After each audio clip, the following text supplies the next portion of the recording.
Ni miaka mitano ya uragabishi. Wananchi wanafurahia uwepo wake, maana umeleta mafanikio na mwamko mkubwa wa kushiriki shughuli za maendeleo. Mario Zisavika kutoka shirika la Kasodefu na Hamisi kutoka shirika la Twaweza wanaeleza safari ya miaka mitano ya uragabishi, tamu na chachu walizopitia. Wananchi nao washindwa kuzuia furaha yao kupitia uragabishi, namna ulivyoleta chachu ya mabadiliko. Tuko kwenye tukio maalum sana kwa ajili ya kuhitimisha na kuitazama safari yetu ya miaka mitano ya uragbishi tukiwa hapa katika halmashauri ya wilaya ya Maswa.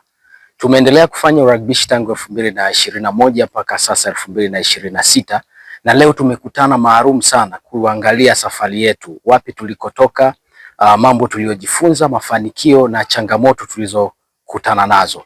Lakini zaidi sana tumewakutanisha watu katika makundi mbalimbali. Leo tunao waragbishi wanaotoka katika vijiji 10 pamoja na viongozi wa serikali za mitaa, wenye viti wa vijiji na watendaji.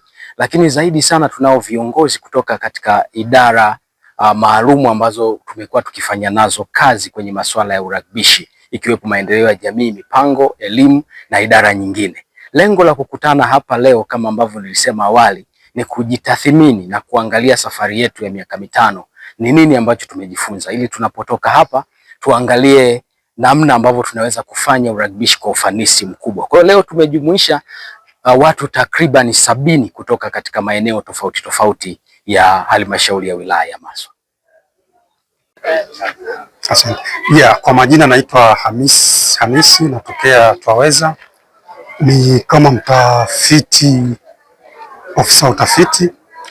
Kwa hiyo katika huku Maswa kuna mradi tunaitwa wa uratibishi, ambao mradi huu lengo lake kuu ilikopo ni kuwawezesha wananchi kuweza kuibua miradi yao wenyewe na kutafuta njia ya kuweza kusuluhisha matatizo ambayo wameweza kuibua, na pia kuimarisha ushirikiano kati ya wananchi pamoja na viongozi wao wa serikali.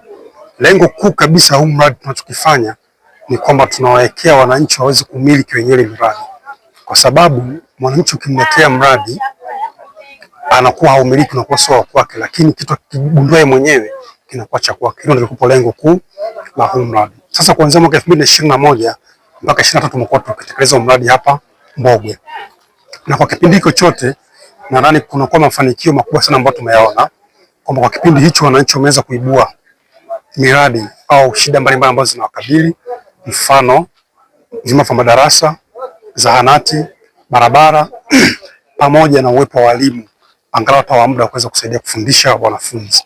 Na kwa kipindi hicho chote waliweza kufanya warakibishi wa kushirikiana na wananchi. Kwa hiyo jinsi mradi ulivyo, warakibishi wanaenda kuchocheza wananchi waweze kujua shida zao ni nini. Jina naitwa Roda Juma Mwaliego, ni mtendaji wa kijiji cha Zabazaba, kata ya Sukuma, halmashauri ya wilaya ya Maswa. Kwa kifupi, tunapopokea vipaumbele vinavyoletwa na waragbishi, tunavichukua kama serikali ya kijiji, tunavijadili. Baada ya kuvijadili, tunaenda kwenye mkutano mkuu wa kijiji, tunapeleka vipaumbele tulivyopewa na waragbishi, tunavijadili pia. Baada ya hapo tunasubiri, tunapanga sasa ni michango, kama ni michango inahitajika tutachanga hiyo michango. Baada hapo tunaanza utekelezaji wa mradi husika ambao umeguliwa na waragbishi. Kwa majina anaitwa Elias Emmanuel Gunda, natokea kijiji cha Gura, kata la Lago, wilaya ya Maswa, mkoa wa Simiyu. Mimi ni mwenyekiti wa kamati ya uragabishi eneo langu la kijiji cha Gura. Mimi kazi yangu ya uragabishi pamoja na kamati yetu ni kuichochea jamii, kuibua changamoto zilizopo katika jamii, lakini pia kuishawishi kutatua changamoto hizo kwa kupitia rasilimali zilizopo katika jamii yetu. Uragabishi kama uragabishi, upande wangu wa kijiji changu cha Gura umeleta faida nyingi. Faida ya kwanza, tulikuwa na changamoto ya tatizo la maji ambalo lilikuwa linasumbua sana. Kijiji changu kina vitongoji 4. Lakini baada ya uragabishi kuelimisha wanajamii, walichukua jukumu la kutupa sisi waragabishi kuongea na serikali ya kijiji. Tulipoambia serikali ya kijiji, wakaandika barua upande wa idara ya maji. Idara ya maji ilichukua jukumu moja kwa moja kutuma wataalamu kwa ajili ya kuja kufanya survey. Na hiyo survey ilifanyika kupitia vitongoji vyote 4, kwa maana ya kwamba vitongoji vyote vilitoa maeneo ambayo yalionekana yanaweza kutoa maji mazuri.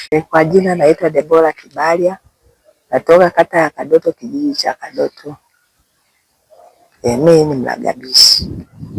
Kijiji chetu cha Kadoto liibua ujenzi wa ofisi, barabara na maji. Ujenzi wa ofisi umekamilika, kasoro kama labda imebaki kama 2% kukamilisha hilo jengo, maana tulishajenga, tumepaua, amebaki kasehemu kadogo kupiga lipo, tunakuwa tumekamilisha. Barabara yenyewe tayari sasa hivi inapitika, ila kwa kuwa mvua imenyesha wakati wa masika hapa, kuna kadaraja kama kametoboka kidogo, lakini kalikuwa kamekamilika. Maji yapo ya kutosha, bado tunaendelea. Hayo yote ilikuwa ni kushiriki pamoja na wananchi. Kwanza tulikaa kwenye mkutano, tukawa tumeshayaibua hayo matatizo ya wananchi yanayotukabili sisi. Tukaanza na hiyo ofisi, ndio imefikia hapo mwisho tunamalizia. Barabara tayari tulishamaliza. Halafu maji na yenyewe ndo tupo tunachimba visima, na haya ya Mama Samia na yenyewe anasaidia.